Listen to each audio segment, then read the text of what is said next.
Hello everyone, स्वागत है आपका आपके अपने यूट्यूब चैनल स्टडी कंटेंट में। आज हम आपके लिए यहाँ लेकर आए हैं अगस्त मंथ की नॉर्मल करंट अफेयर का नेक्स्ट पार्ट। अगर आपने पिछले वाले पार्ट नहीं देखे हैं तो देख लीजिएगा जा करके, और अगर आप हमारे चैनल पर पहली बार विजिट कर रहे हैं तो चैनल को सब्सक्राइब कर दीजिए और पास में बेल आइकन का बटन है उसे प्रेस कर दीजिए ताकि आने वाली वीडियोज़ की नोटिफिकेशन सबसे पहले आपको प्राप्त हो सके। तो चलिए शुरू करते हैं इस वीडियो को। आज हम इसमें डिस्कस करेंगे राष्ट्रीय परिदृश्य के बारे में। अगर आपने राजस्थान परिदृश्य नहीं देखा है तो देख लीजिएगा जा करके, और राजस्थान परिदृश्य में जो वीडियोस हमने डिस्कस किए हैं उन वीडियोस का लिंक आपको डिस्क्रिप्शन में मिल जाएगा, या फिर आप जो है प्लेलिस्ट में जाकर भी देख सकते हैं। तो चलिए शुरू करते हैं। इसमें फर्स्ट क्वेश्चन है कि 25 जुलाई 2022 को देश की पहली महिला आदिवासी राष्ट्रपति के रूप में शपथ ली है, तो ये ली है द्रौपदी मुर्मू ने। देश की पहली महिला आदिवासी राष्ट्रपति बनी है द्रौपदी मुर्मू। द्रौपदी मुर्मू देश की 15वीं राष्ट्रपति के रूप में निर्वाचित हुई हैं, और ये वह जो है इस सर्वोच्च संवैधानिक पद पर पहुंचने वाली देश की पहली महिला आदिवासी और दूसरी महिला राष्ट्रपति बनी है।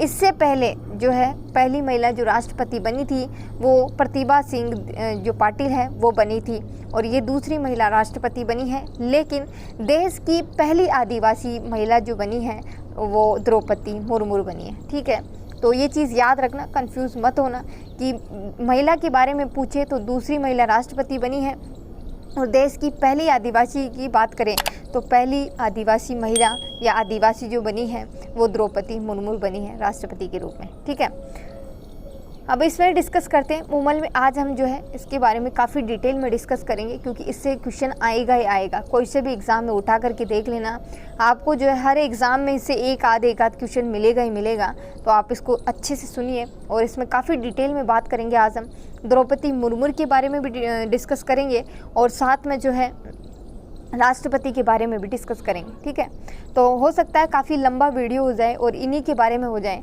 तो आपको बिना स्किप किए देखना है, क्योंकि इससे एक क्वेश्चन जरूर बनेगा।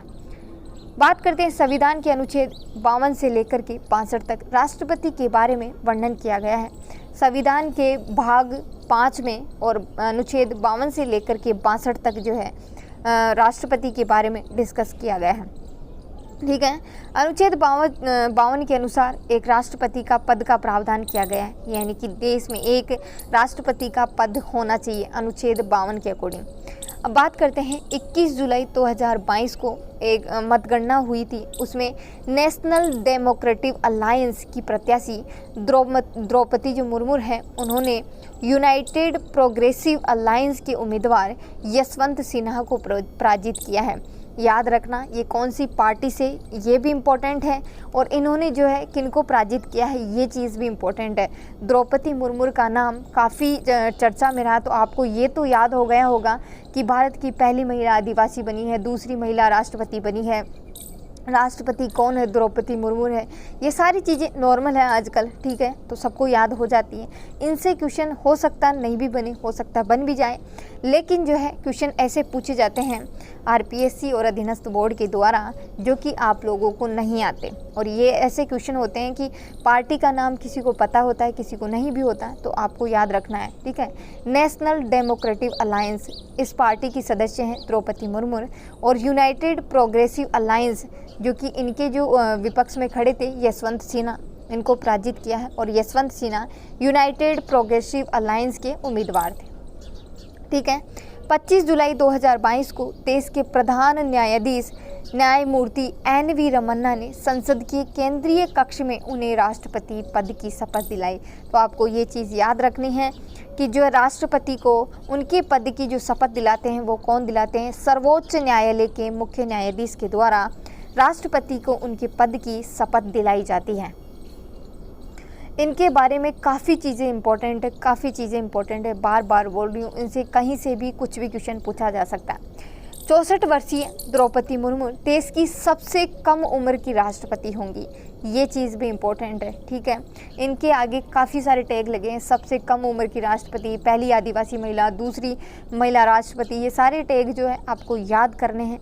ठीक है, तो 64 वर्षीय द्रौपदी मुर्मू ने देश की सबसे कम उम्र की राष्ट्रपति होंगी है, और इससे पूर्व सबसे कम उम्र के राष्ट्रपति का रिकॉर्ड नीलम संजीव रेड्डी के नाम था। नीलम संजीव रेड्डी जब राष्ट्रपति चुने गए थे या राष्ट्रपति बने थे तब उनकी उम्र 64 साल 6 माह थी और 64 साल 2 महीने और 6 दिन थी, ठीक है। और अभी जो द्रौपदी मुर्मू बनी है उनकी उम्र जो है 64 साल 35 दिन है, मात्र 64 साल और 35 दिन है। और नीलम संजीव रेड्डी थे, उनसे पहले सबसे कम उम्र का खिताब उन्हीं के नाम था, जो कि 64 साल 2 माह और 6 दिन थी उनकी उम्र। अब द्रौपदी मुर्मू के जन्म के बारे में भी याद रखना है कि इनका जन्म 20 जून 1958 को ओडिशा के मयूरभंज में जो जिला है वहाँ पर हुआ था। सन 1997 में द्रौपदी मुर्मू ने पहली बार राजनीति में ये शामिल हुई थी और ओडिशा के मयूरभंज जिले के रायरंगपुर में अधिसूचित क्षेत्र परिषद में पार्षद चुनी गई थी। इन्होंने अपने करियर की शुरुआत जो है एक पार्षद के रूप में स्टार्ट की थी और आज जो है ये राष्ट्रपति के पद पर हैं। उन्होंने 2002 से 2009 तक रायरंगपुर विधानसभा क्षेत्र से 2 बार विधायक रह चुकी हैं। एक बार ओडिशा सरकार में वाणिज्य, परिवहन, मत्स्य पालन और पशु संसाधन विकास मंत्री के रूप में भी कार्य किया है इन्होंने। 18 मई 2015 को श्रीमती मुर्मू ने झारखंड राज्य के राज्यपाल के रूप में शपथ ग्रहण की थी और ये झारखंड की पहली महिला राज्यपाल बनी थी। और इनके ये नाम, ये खिताब भी है कि ये झारखंड की पहली महिला राज्यपाल बनी थी। किसी भी भारतीय राज्य में राज्यपाल के रूप में सेवा करने वाली पहली आदिवासी नेता भी थी ये। मैं बोल रही हूँ इनके नाम से या इनसे एक एक लाइन इम्पोर्टेंट है क्योंकि ये भारतीय राज्य में राज्यपाल के रूप में पहली महिला आदिवासी नेता थी, झारखंड की पहली महिला राज्यपाल थी। काफ़ी इम्पोर्टेंट क्वेश्चन बनेंगे इनसे, ठीक है। और ये कौन सी जाति से आदिवासी जाति से संबंधित है? तो संथाल आदिवासी जाति से संबंधित है, ठीक है।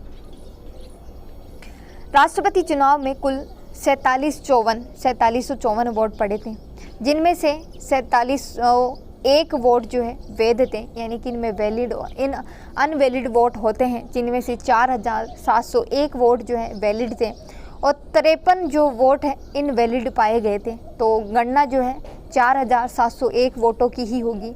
द्रौपदी मुर्मू को जो कुल वोट है वो 2824 वोट मिले थे, यानी कि सांसदों के द्वारा 540 और राज्यों के द्वारा 2284 वोट जो है द्रौपदी मुर्मू को मिले और जिनकी कुल वैल्यू जो है 6,76,803 थी, यानी कि कुल का 64% वोट उन्होंने ग्रहण किया।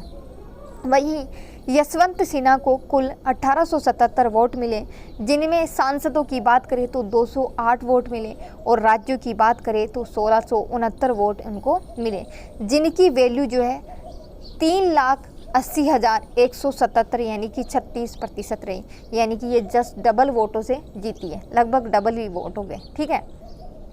अब इनके बारे में डिस्कस करेंगे, इनकी वैल्यू कैसे क्या ऐड की गई है वो हम आगे डिस्कस करेंगे। इसमें भी दिया हुआ है और हम जो है इसको अलग से भी डिस्कस करेंगे, ठीक है। अभी आप बस इसको पढ़ लीजिए, फिर आगे समझाएंगे इसको कि कैसे क्या इनकी वैल्यू होती है, ये सब, ठीक है।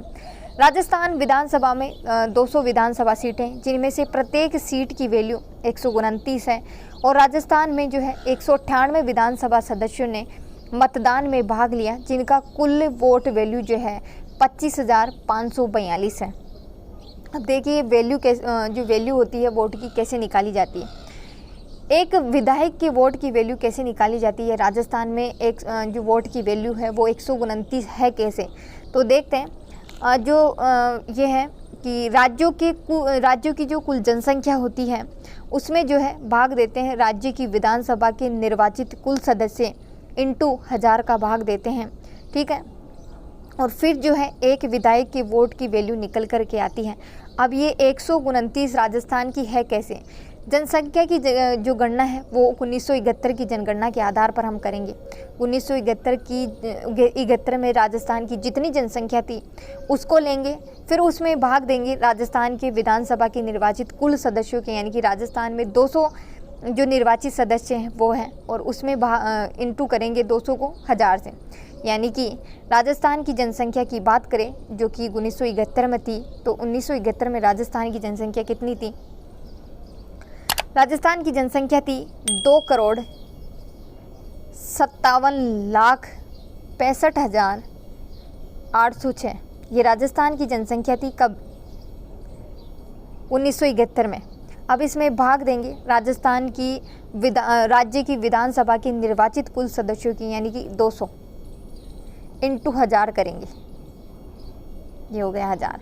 अब इसका भाग करते ही आपके पास एक वैल्यू आएगी 128.82 करके एक वैल्यू आएगी, यानी कि 129। अब आपको ये निकालना बता दिया है कि 128.82 कुछ आएगी, यानी कि लगभग 129 के बराबर है। तो इस प्रकार से वोट वैल्यू निकाली जाती है, ठीक है। नेक्स्ट है इसमें कि राज्य से द्रौपदी मुर्मू ने 75 वोट मिले, यानी कि राजस्थान से उनको 75 वोट मिले, जिनकी वैल्यू जो है 96-75 थी, ठीक है। जबकि यशवंत सिन्हा को 123 वोट मिले राजस्थान से, जिनकी वैल्यू 15,867 थी। भारत के जो राष्ट्रपति के चुनाव है वो अन्य चुनावों के मुकाबले थोड़े से अलग होते हैं और थोड़े जटिल भी होते हैं।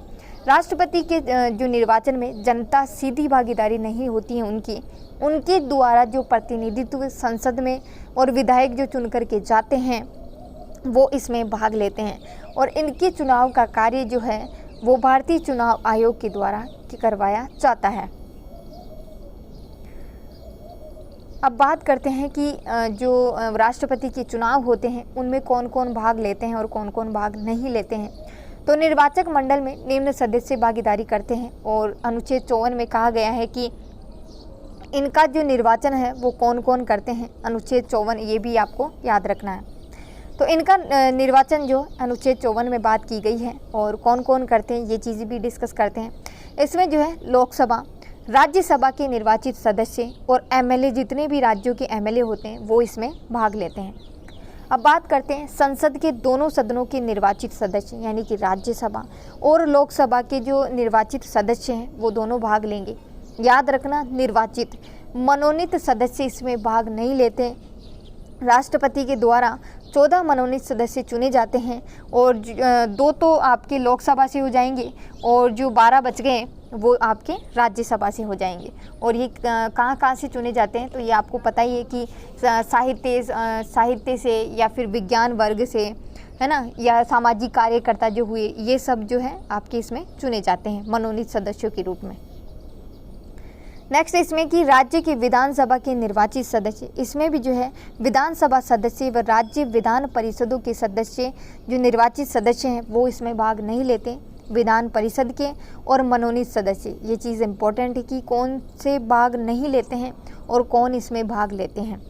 केंद्र शासित प्रदेशों में दिल्ली और पुडुचेरी विधानसभाओं के निर्वाचित सदस्य, दिल्ली और पुडुचेरी विधानसभाओं के निर्वाचित सदस्य, सिर्फ और दिल्ली और जो पुडुचेरी है उनके, बाकी इनके भी जो है मनोनीत सदस्य भाग नहीं लेते हैं। नेक्स्ट इसमें डिस्कस करेंगे राष्ट्रपति के चुनाव की प्रक्रिया के बारे में डिस्कस करेंगे, जो कि काफ़ी इम्पोर्टेंट है। और बता रही हूँ कि राष्ट्रपति जो अभी बनी है द्रौपदी मुर्मू, उनसे और राष्ट्रपति से काफ़ी इम्पोर्टेंट क्वेश्चन बनेंगे। तो सारे चीज़ों के बारे में हम डिस्कस करेंगे, पूरा डिस्कस करेंगे आपको राष्ट्रपति के बारे में भी और द्रौपदी मुर्मू के बारे में भी। तो आपको ध्यान से देखना है, स्किप मत करना, क्योंकि मोस्ट इम्पोर्टेंट है। किसी ना किसी एग्ज़ाम में एक ना एक क्वेश्चन आपको मिल ही जाएगा। अब बात करते हैं राष्ट्रपति के चुनाव की प्रक्रिया के बारे में। तो मतदान से पूर्व नामांकन करवाना होता है। तो अब नामांकन इनका कैसे और किस प्रकार से होता है। कोई भी उम्मीदवार जो कि राष्ट्रपति चुनाव के लिए अपना नामांकन करवाता है, उनके पास 50 प्रस्तावकों एवं 90 समर्थकों के हस्ताक्षरित सूची के साथ इनको नामांकन दाखिल करवाना होता है।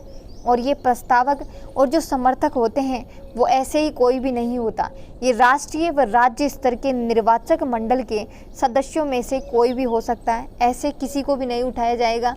राष्ट्रीय और राज्य स्तर के निर्वाचक मंडल के ये सदस्य होंगे, उनमें से कोई भी हो सकता है, ठीक है। सदस्य केवल एक ही उम्मीदवार का नामांकन के प्रस्ताव का समर्थन कर सकते हैं। या तो ये यशवंत सिन्हा का समर्थन कर दें, या तो ये द्रौपदी मुर्मू का समर्थन कर दें, यानी कि इन दोनों में से किसी एक का ही करेंगे। या और भी अगर कोई राष्ट्रपति पद के रूप में खड़े होते हैं तो उनमें से सिर्फ एक का ही समर्थन करेंगे, ऐसे नहीं कि सभी का कर देंगे, ठीक है। नेक्स्ट इसमें डिस्कस करेंगे कि राष्ट्रपति का चुनाव होता है वो आनुपातिक प्रतिनिधित्व के अनुसार एकल संक्रमणीय मत और गुप्त मतदान के द्वारा होता है। एकल संक्रमणीय मत क्या होता है, यानी कि जितने कैंडिडेट होते हैं वो सभी जो है वोट देते हैं, यानी कि जैसे कि द्रौपदी मुर्मू हुई, जसवंत सिन्हा हुए, या और भी 3-4 व्यक्ति हो गए जिनको राष्ट्रपति के रूप में चुना जाना है। ठीक है, तो जो सदस्य वोट देते हैं वो इन सभी को वोट देते हैं, लेकिन वोटिंग किस प्रकार से होती है, वोटिंग जो है प्रायोरिटी के आधार पर होती है, यानी कि पहले नंबर पर उन्होंने द्रौपदी मुर्मू को रख दिया, फिर दूसरे नंबर पर इन्होंने यशवंत सिन्हा को रख दिया, तीसरे नंबर पर किसी और को रख दिया, है ना। तो इनको जो है प्रायोरिटी के आधार पर जो है वोट देने होते हैं। ठीक है, ऐसे नहीं होते कि जब हम राज्यसभा लोकसभा के इनकी वोट जब देते हैं तो उसमें तो जो है 3-4 चिन्ह होते हैं, उनमें से किसी एक को ही जो है आपको दबा के आना होता है कि किसी एक को वोट किया और हो गया वोट। लेकिन राष्ट्रपति का चुनाव थोड़ा अलग होता है, यहाँ पर जो आपको सारे कैंडिडेट्स को वोट देने होते हैं, लेकिन जो है आपको प्रायोरिटी के आधार पर वोट देने होते हैं। ठीक है, आ गया समझ में कि एकल संक्रमणीय मत होता क्या है। ठीक है, अब निर्वाचन में जो है विभिन्न राज्यों का प्रतिनिधित्व समान हो और राज्यों व संघ के मध्य भी समानता बनाने के लिए प्रत्येक जो सांसद होते हैं वह और विधायक की वोट मूल्य जो है निर्धारित किया जाता है। विधायकों के वोट मूल्य जो है अलग अलग राज्यों की जनसंख्या के आधार पर निर्भर करता है, यानी कि किस राज्य की वोट वैल्यू क्या होगी वो उनकी जनसंख्या के आधार पर निर्धारित होगा। मैं पीछे भी बता चुकी हूँ कि एक जो उसकी विधायक की वोट वैल्यू होती है वो किस प्रकार से निकाली जाती है। राजस्थान में हमने बात की थी कि 129 है वोट वैल्यू, और मैंने निकालना भी बताया था कि 1971 की जो जनसंख्या है जनगणना, उसके आधार पर हम जनसंख्या को लेंगे। तो इसमें एक विधायक की वोट वैल्यू है, उसमें जो है राज्य की कुल जनसंख्या हो जाएगी बटा उसमें जो है राज्य की विधानसभा के निर्वाचित कुल सदस्य into 1000 हो जाएगा। ठीक है, और मैंने राजस्थान की निकालना भी बताया था आपको, और राजस्थान की वैल्यू आई थी 129, और 1971 में राजस्थान की जनसंख्या और उसमें राजस्थान के निर्वाचित कुल सदस्य थे जो थे विधानसभा के, उनका भाग देकर के हमने निकाली थी 128.82 कुछ वैल्यू आई थी। ठीक है, तो ये चीज़ भी आपको याद रखनी है। 84वां संविधान संशोधन अधिनियम 2001 के अनुसार वर्तमान में राज्यों की जनसंख्या वर्ष 1971 की जनगणना के आंकड़ों के आधार पर जिनमें बदलाव किया जाएगा, वर्ष 2026 की जनसंख्या के आंकड़े जब प्रकाशित किए जाएंगे उसके बाद में जो है ये चेंज कर दिया जाएगा। अब बात करते हैं उत्तर प्रदेश में एक विधायक की वोट वैल्यू है जो कि 208 है, जो कि सर्वाधिक है देश में। महाराष्ट्र में एक विधायक की जो वैल्यू होती है वो 175 है, और राजस्थान की बात करें तो 129 हो जाएगी, और सबसे कम अरुणाचल प्रदेश में जो है एक विधायक की वोट वैल्यू 8 है, सिर्फ 8 है। नेक्स्ट इसमें डिस्कस करेंगे कि राज्यसभा और लोकसभा के जो सदस्य होते हैं, सांसद होते हैं, उनकी वोट वैल्यू किस प्रकार से निकाली जाती है उसके बारे में डिस्कस करेंगे। तो राज्यसभा और लोकसभा के प्रत्येक सांसद के वोट का जो मूल्य होता है वो सभी राज्यों के विधायकों के वोट के मूल्य को संसद के कुल सदस्यों से भाग देने पर प्राप्त होता है। वर्तमान में प्रत्येक निर्वाचित सांसद का वोट वैल्यू 708 है। राष्ट्रपति के चुनाव में निर्वाचित होने के लिए मनोनीत उम्मीदवार को वोट का एक निश्चित भाग प्राप्त करना होता है।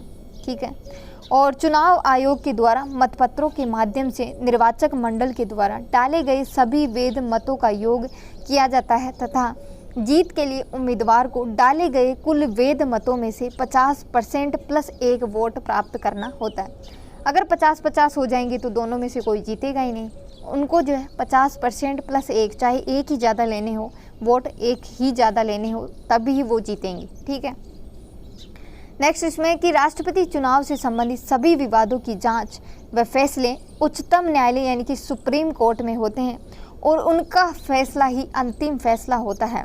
अनुच्छेद 71 में इसके बारे में डिस्कस किया गया है कि राष्ट्रपति चुनाव में अगर कोई विवाद होता है उसके जांच और उसका जो फैसला है वो उच्चतम न्यायालय के द्वारा ही होता है और उनका फैसला ही अंतिम माना जाता है।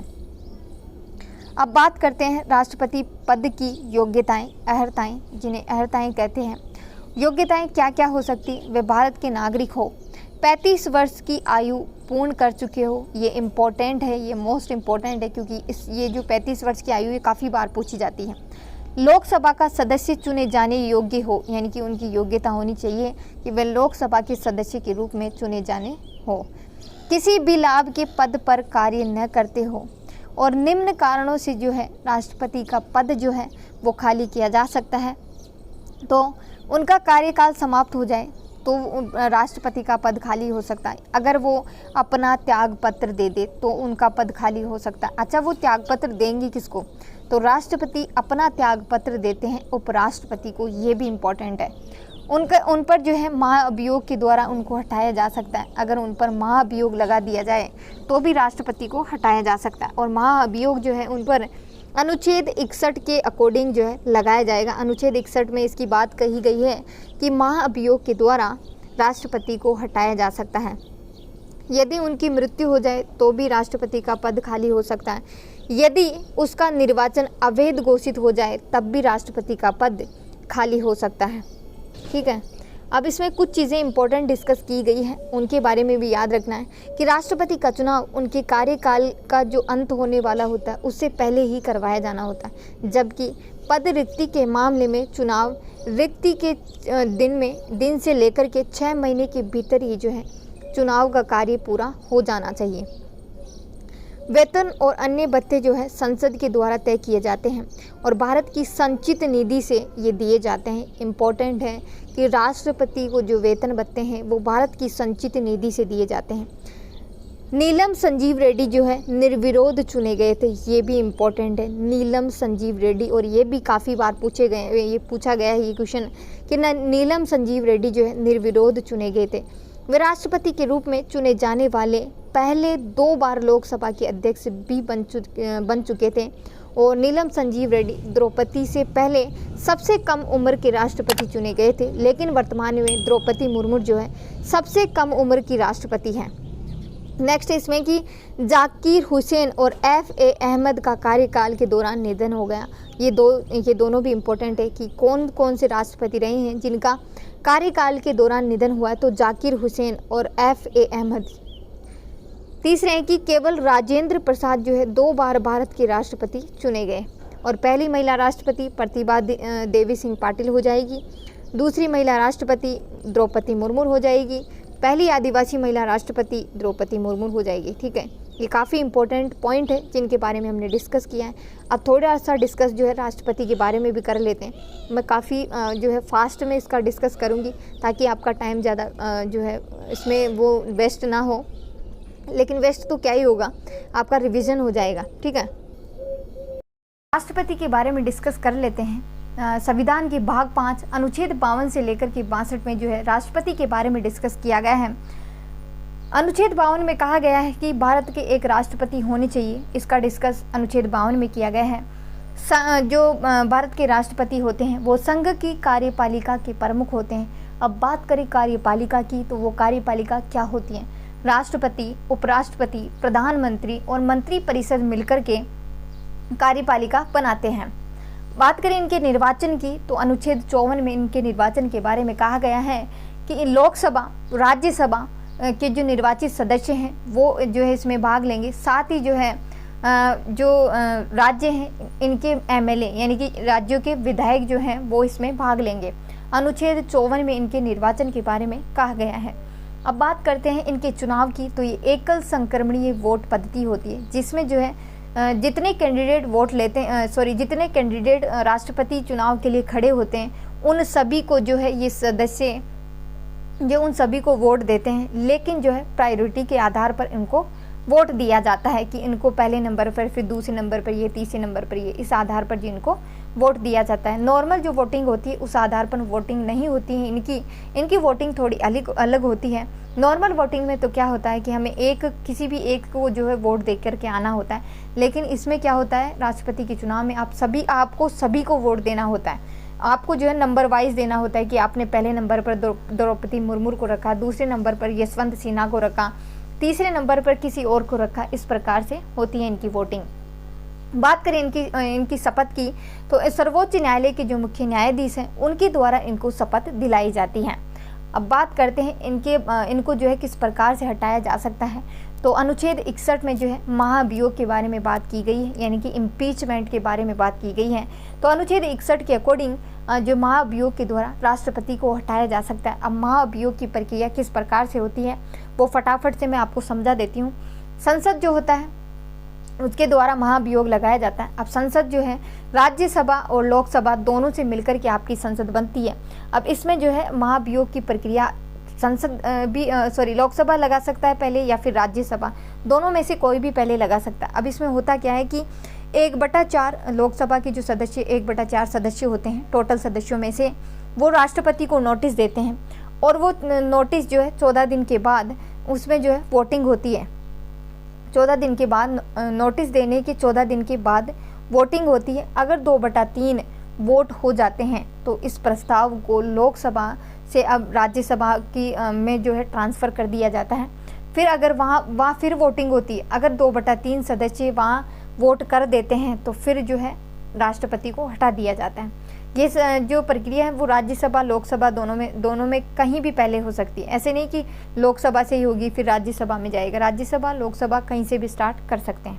ठीक है, अब बात करते हैं इनकी नियुक्ति की, मतलब ये किस किस को नियुक्त करते हैं। तो प्रधानमंत्री की सलाह पर मंत्री परिषद की नियुक्ति भी ये करते हैं। सर्वोच्च न्यायालय और उच्च न्यायालय के मुख्य न्यायाधीश जो होते हैं उनकी नियुक्ति करते हैं। अटॉर्नी जनरल की नियुक्ति भी राष्ट्रपति के द्वारा की जाती है। लोक सेवा आयोग यानी कि यूपीएससी जो होता है वो और उनके यूपीएससी के अध्यक्ष और उनके जो सदस्य होते हैं उनकी नियुक्ति करने का कार्य भी राष्ट्रपति के द्वारा किया जाता है।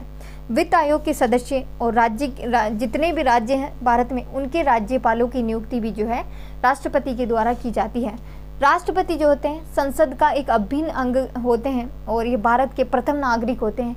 संसद के द्वारा जो विधेयक पारित किया जाता है वो राष्ट्रपति के अनुमोदन के बाद ही कानून बनता है, याद रखना। और राष्ट्रपति के पास एक शक्ति होती है पॉकेट वीटो की, और आप जो है इसके बारे में डिटेल से बताएंगे, लेकिन फिर भी मैं बता देती हूँ कि पॉकेट वीटो होता क्या है। अगर जो है राष्ट्रपति के पास अगर कोई विधेयक आता है या कोई कानून या कुछ भी कोई फाइल वगैरह आती है तो जो है राष्ट्रपति या उस पर बिना विचार किए बिना पुनर्विचार के लिए ना तो उस फाइल को जो पुनर्विचार के लिए भेजते हैं, ना ही उस फाइल पर मोहर लगाते हैं, ना ही उसको जो है मना करते हैं और उसको जो है पॉकेट वीटो में रख लेते हैं। यानी कि ये जो शक्ति होती है वो पॉकेट वीटो की होती है।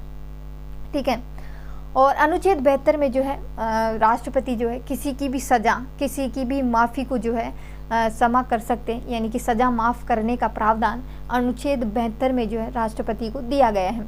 तीनों सेनाओं के प्रमुख होते हैं, जल, थल और वायु सेना, इन तीनों सेनाओं के प्रमुख होते हैं राष्ट्रपति। और राष्ट्रपति अपना त्यागपत्र उपराष्ट्रपति को देते हैं और जो है राष्ट्रपति के द्वारा लोकसभा में 2 सदस्य और राज्यसभा में 12 सदस्य मनोनीत किए जाते हैं, यानी कि टोटल 14 सदस्य राष्ट्रपति के द्वारा मनोनीत किए जाते हैं। और लोकसभा से 2 सदस्य जो कि आंग्ल भारतीय समुदाय से होते हैं, राज्यसभा से 12 सदस्य जो है मनोनीत किए जाते हैं जो कला, साहित्य, विज्ञान या किसी भी सामाजिक कार्यकर्ता हो सकते हैं। वो संसद के दोनों सदनों का जो संयुक्त सत्र है वो सिर्फ राष्ट्रपति बुला सकता है। राष्ट्रपति के पास जो है आपातकाल की शक्ति होती है और राष्ट्रपति जो है किन किन आधार पर जो है आपातकाल लगा सकता है या कितने प्रकार के जो है भारत में आपातकाल होते हैं।